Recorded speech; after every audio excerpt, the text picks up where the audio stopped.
I've heard you say before the key to freedom is discipline and Hmm. structure. Yes, I have said that. What does that mean? Well, if, freedom is what everyone wants, and discipline has a pretty negative connotation to it because people think of getting in trouble. People think of disciplining children that have been out of line. People think that prisoners are being disciplined for some bad behavior. And all those things are contrary to freedom, right? Which is, I get to do whatever I want.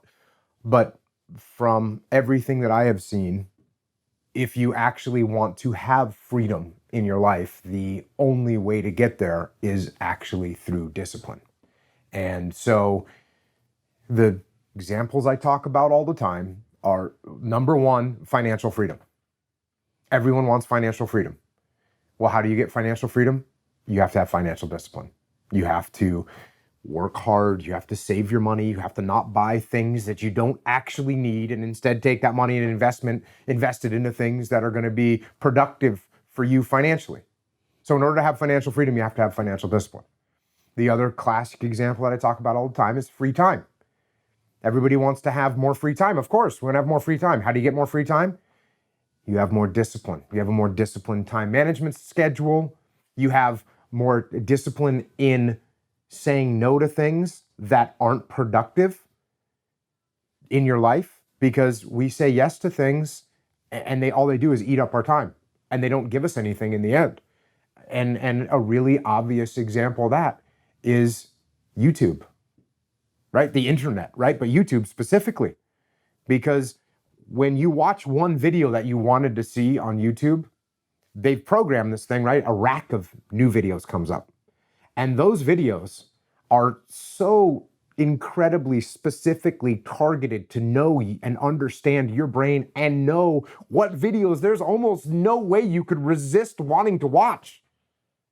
And so you click on that next video. And when that video ends, another rack of videos comes up. And those are also specifically engineered to make you want to watch them and make you think that this could be the video that actually changes your life right here. This could be the one.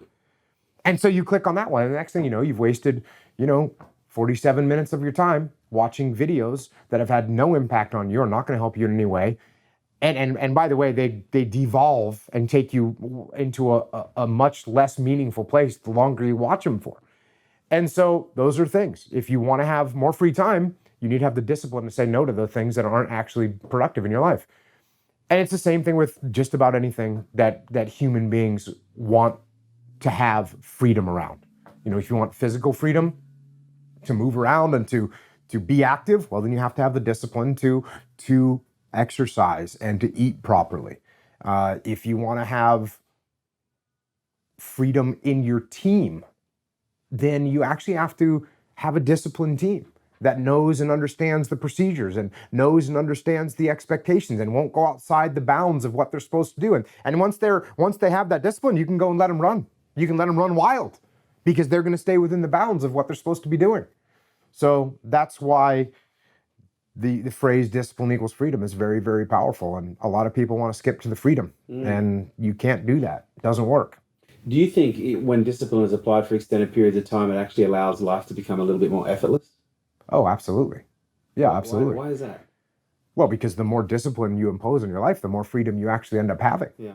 The classic example, which I've told my children, is look at a homeless bum person on the street, right?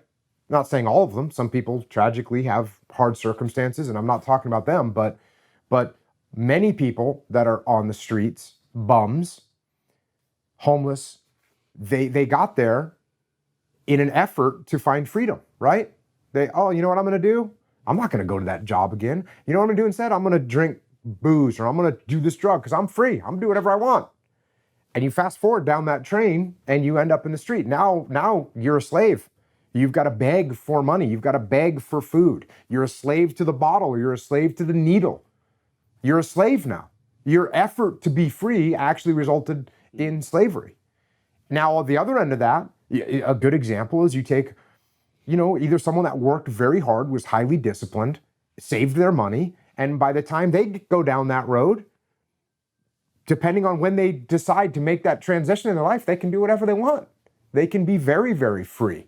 And so the discipline in the beginning will end up with more freedom in the end, and the lack of discipline in the beginning will end up with less freedom in the end. So I think those are real obvious examples.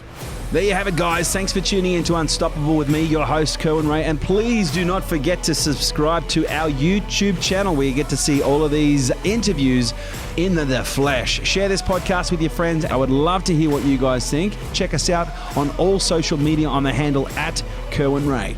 Thanks for joining us.